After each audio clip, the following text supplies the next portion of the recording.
नमस्कार, जय जोहार संगवारियों। स्वागत है आप सभी का छत्तीसगढ़ न्यूज चैनल पर। दोस्तों, छत्तीसगढ़ प्रदेश की आज की जो भी महत्वपूर्ण खबरें सामने आ रही है, जो आपको जानना बेहद जरूरी होता है, इन्हीं सभी बड़ी खबरों के बारे में हम आपको विस्तार से बताने वाले हैं। तो चलिए सबसे बड़ी खबर से शुरुआत करें, जहां पर 72 दिनों बाद जो है रविवार को अनलॉक हो गया है। बाजार तो खुले हैं मगर लोग जो है नहीं पहुंच रहे हैं। भीड़ से भरे रहने वाले संडे मार्केट जो है खाली दिखाई पड़ रहे हैं। आपको बता दी कि रायपुर में मौजूदा रविवार संडे अनलॉक का पहला दिन रहा। अब तक अनलॉक के आदेश के बावजूद हर रविवार को पूर्ण लॉकडाउन का पालन कराया जा रहा था, मगर इस संडे को दोपहर 2 बजे तक बाजार को छूट मिली। दुकानें खुली मगर लोग नहीं पहुंचे। बाजार खाली खाली सा नजर आया और दुकानदार ग्राहकों का इंतजार करते बैठे दिखे। कुछ दुकानदारों ने जानबूझकर दुकान नहीं खोली। रविवार में 9 अप्रैल से लॉकडाउन लगा हुआ था, जो पिछले 4 हफ्तों से अनलॉक है। रायपुर के मालवी रोड, एमजी रोड, गोल बाजार, बंजारी रोड, संतोषी नगर और टाटीबंद जैसे शहर के प्रमुख इलाकों में बाजार की दुकानें आम दिनों की तरह ही खुली, मगर भीड़ भाड़ थोड़ी कम नजर आई। एमजी रोड का वो संडे बाजार तो यहाँ दुकानों के रविवार को बंद होने की वजह से पूरे सड़क पर भरता था। वहां फेरी वाले भी कम संख्या में पहुंचे और लोग भी नदारद थे। वहीं दुकानदारों ने बताया कि क्योंकि पहला संडे लॉकडाउन था, लॉक था, इसलिए लोगों की थोड़ी कमी बाजार में आई। आने वाले हफ्तों में बाजार की रौनक थोड़ी बढ़ेगी। हालांकि सप्ताह में बाकी के 6 दिन बाजार में भीड़ भाड़ काफी ज्यादा देखने को मिल रही है, जिसे संभालना प्रशासन के लिए नया सिरदर्द भी है।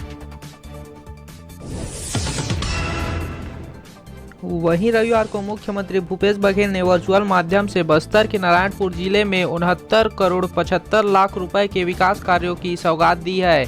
मुख्यमंत्री ने जिले में मधुमक्खी पालन को बढ़ावा देने के लिए डीएमएफ की राशि उपलब्ध कराने के निर्देश भी अधिकारियों को दिए हैं। साथ ही प्रदेश के मुखिया ने नारायणपुर जिले के नक्सल पीड़ित परिवार व स्वर्गीय स्व सहायता समूह के महिलाओं से भी बात की है। वहीं नारायणपुर जिले के नक्सल पीड़ित ग्रामीण मोहन राम ने मुख्यमंत्री से वर्चुअल माध्यम से बात की। मोहन ने सीएम से कहा कि मेरे पिता की माओवादियों ने पुलिस की मुखबिरी करने का आरोप लगाते हुए हत्या कर दी थी। घर में कमाने वाला कोई नहीं था, हमें बहुत परेशानी हो रही थी, लेकिन पुनर्वास योजना के तहत मुझे छोटे डोंगर के बालक आश्रम में भृत्य की नौकरी दी गई। नौकरी मिलने से मैं अपने परिवार का पालन पोषण कर रहा हूँ। वहीं नारायणपुर जिले की रहने वाली शोभना नायर ने भी सीएम से बात की। शोभना ने कहा कि गोधन न्याय योजना के तहत गोबर बेची हूँ। गोबर बेचकर मैंने कुछ ही दिनों में लगभग 1 लाख रुपए से ज्यादा की कमाई की है। कभी सोची नहीं थी कि गोबर बेचकर इतनी बड़ी रकम मिलेगी। अब मवेशियों के दाना पानी के लिए भी आसानी होती है। वहीं सीएम ने कहा कि सरकार को जनता की फिक्र है, सरकार की हर योजना सीधे जनता तक पहुंच रही है। वहीं नारायणपुर की स्व सहायता समूह की महिलाओं ने मुख्यमंत्री से बात करते हुए कहा कि वे सरकार की योजनाओं का लाभ ले रही हैं। नक्सलगढ़ पालकी गांव की मां दंतेश्वरी स्व सहायता समूह की महिलाओं ने कहा कि वे कोदो, कुटकी, रागी की खेती कर रही हैं। केवीके के द्वारा उन्हें प्रशिक्षण दिया गया था। अभी तक कुल 2,52,200 कमा चुकी हैं। सीएम ने इन महिलाओं को शाबाशी दी और कहा कि छत्तीसगढ़ के सरकार की योजनाओं का लाभ लेकर नक्सलगढ़ की महिलाएं अब आत्मनिर्भर बन रही है।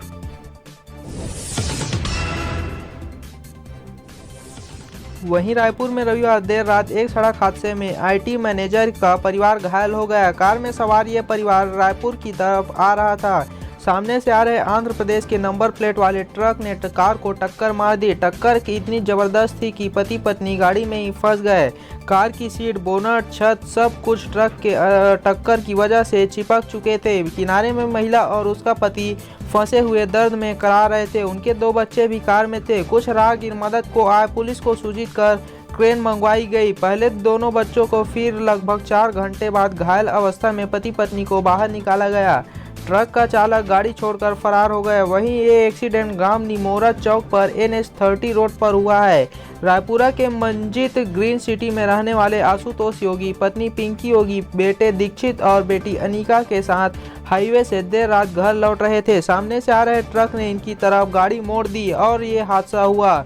खुद कार ड्राइव कर रहे आशुतोष ने भी अपनी गाड़ी दूसरी दिशा में ले जाने की कोशिश की, मगर उन्हें संभालने का वक्त नहीं मिला।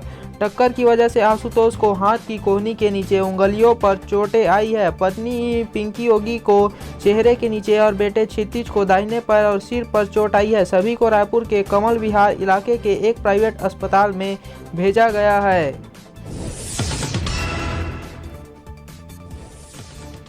वहीं 20 जून के दिन को दुनिया में फादर्स डे के रूप में मनाया जाता है। हर इंसान के जीवन में पिता का रोल सबसे अहम होता है।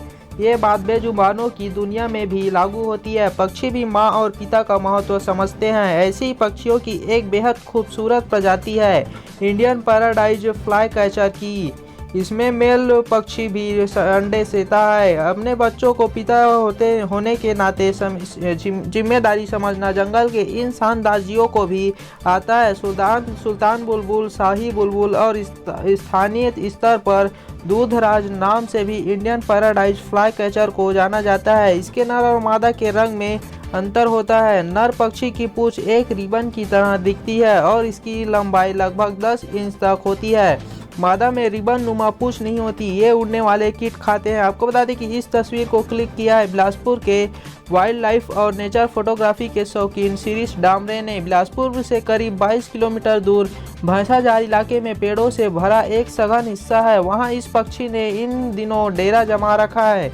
शिरीष ने बताया कि यह बेहद शर्मिला पक्षी है। जरा सी हरकत हुई नहीं कि फुर से हो जाता है। ये घोंसले में बैठकर इस अंदाज में क्लिक करने के लिए 11 दिनों तक लगातार इस स्पॉट पर आते रहे। रोज बहुत देर तक पेड़ की ओट लेकर छुपे रहते। अंततः रविवार को ये तस्वीर क्लिक करने का मौका मिला। शिरीष ने बताया कि यह पक्षी फैमिली के प्रति अपनी जिम्मेदारी को समझता है, इसलिए मादा के न होने पर खुद घोंसले के अंडे सेता है। इस सीजन में छत्तीसगढ़ के जंगलों में इंडियन फ्लाई कैचर घोंसला बनाने बच्चों को जन्म देने आते हैं। यह मध्य प्रदेश का राजकीय पक्षी है।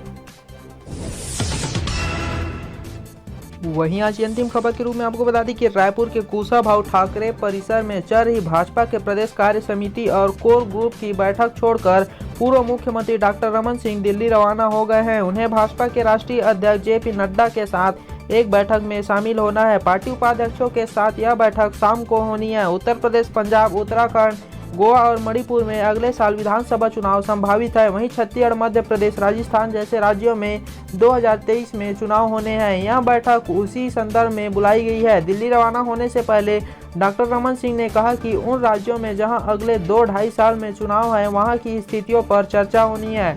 उन्होंने बताया कि इस बैठक में पार्टी की अगली कार्य योजना पर भी बात होगी। इसमें सभी राष्ट्रीय उपाध्यक्षों से चर्चा होगी। यह बैठक दोपहर बाद 3 बजे से शुरू होनी है। बैठक करीब 3 से 4 घंटे चलेगी। भाजपा के राष्ट्रीय अध्यक्ष JP नड्डा इससे पहले राष्ट्रीय महासचिवों की बैठक में इन विषयों पर चर्चा कर जिम्मेदारियां सौंप चुके हैं। वहीं भाजपा के राष्ट्रीय उपाध्यक्षों के साथ अध्यक्ष की बैठक ऐसे समय में हो रही है जब केंद्रीय मंत्रिमंडल में विस्तार की चर्चा छिड़ी हुई है। बताया जा रहा है कि मंत्रिमंडल विस्तार प्रधानमंत्री का क्षेत्र है, इसलिए इस बैठक में इसको लेकर कोई ऐसी चर्चा प्रस्तावित नहीं है। लेकिन उपाध्यक्षों की दिल्ली में जुटने से कोई नया मोड़ भी साबित हो सकती है। तो आज की खबर के सिलसिले को यहीं पर विराम करते हैं और मिलते हैं अगले वीडियो के साथ। अगर आपको यह वीडियो अच्छा लगा तो वीडियो को लाइक करें, कमेंट करें तथा शेयर करना ना भूलें। साथ ही चैनल को सब्सक्राइब कर बेल आइकन के बटन को प्रेस कर और नोटिफिकेशन को ऑन कर लीजिए ताकि इसी तरह के रोजाना प्रादेशिक समाचार को हम सबसे पहले आप तक पहुँचाते रहे। धन्यवाद। जय जवाहर, जय छत्तीसगढ़।